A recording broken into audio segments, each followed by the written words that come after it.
Hello everyone and welcome to a brilliant and a very short game a lot of you have requested. It's from the Tata Steel Challengers edition and it's Daniel Dardha, Grandmaster from Belgium against Polina Shuvalova, International Master and Women Grandmaster from Russia. It's a really cool game, so let's dive straight into it. Dardha with the white pieces opens with c4. We have e6, knight to c3, d5, so we started off with in English with the Agincourt defense, but we transpose into the Queen's Gambit decline. Dardha goes for d4, c5, going for the Tarrasch defense, and now c captures on d5. And it's the same position that happened yesterday in the Carlsen-Shankland game. In Shankland-Carlsen game, only here we have e captures on d5, whereas Carlsen went c captures on d4. He tried to surprise Shankland, but Shankland handled it very well. So here we have the standard e captures on d5. This is the most common reply.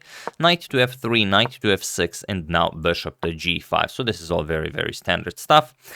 Bishop to e6, and now e3, preparing to develop our light square bishop. And here, just c4. So in the olden days, this would be characterized as a very anti-positional idea, but nowadays, with the advancement of modern engines, there is no such thing as being anti-positional. So here, knight to e5, always an excellent square for the knight. And again, the position has been reached before. Known moves are something like queen to b6. Even Magnus played this position. He played bishop to e7 against Radoslav Wojtaszek in the 2019 World Blitz Championship. He won that game. But here we have queen all the way to a5, and it is now already, as of move 8, that we have a completely new game. The idea being now getting the queen away from this pin. Now maybe knight to e4 is an idea, putting pressure on the knight and the bishop. Of course, the knight here is pinned, so you're kind of fighting even more for the e4 square. And it's white to move. So what do you play here? White, of course, captures on f6. You do not want to allow this knight to e4 idea. G captures, and now knight back to f3. So black has some very nice development here, but he also has a doubled f pawn, which shouldn't be a problem if he, for example, or rather she, goes knight to c6, castles queenside, and then maybe uses the g file for the attack. So anything can happen here. All depends on what how white approaches this position. So knight to c6, and now g3, preparing to fianchetto the light square bishop. And now Polina plays bishop to f5. And this, again, it's very hard to characterize a move as a principal breaking move, but this piece has already moved, so you should definitely move your other pieces. But of course, these are very strong players. Of course, they know all of this, and like I said, with the advancement of modern engines, you always look for that idea outside the box. Maybe another principle can be broken, but here maybe just the standard developing bishop to b4. We put pressure on the knight. White has to defend the knight, and then we castle queenside, and we continue play with the white king still being in the center of the board. But instead, after bishop to g3, we have bishop to f5, now controlling some very, very important squares here, with ideas of bishop to b4 next. So we have a3 now, stopping this bishop to b4 idea, and only now Polina castles. And now knight to h4, taking advantage of the bishop on f5 being undefended. And now if you go to g6, then we just trade it. Captures, captures, and we continue development. Bishop to g2, and the white will be more than okay here. The queen is stranded on the queen side, and well, white will at some point play b3, open up the queen side, and start an attack against the black king. So here we have bishop back to e6, returning to the square from where it came from, and bishop to g2. We have bishop to e7, continuing development, preparing f5 to again put pressure on this knight. Castles by Daniel, and now f5 with ideas of capturing the knight. So knight back to f3, and now a nice prophylactic king to b8, as the c file might open up. So you want your king on b8, or maybe even on a8. And now what's the move that we always discuss and that you always have to consider when playing white? That is, of course, pawn to b4. This is exactly what Daniel plays. And now the question is, can you capture this en passant? The problem is, if you capture, white happily captures, will bring the rook over to b1, and will have incredible pressure along the b file.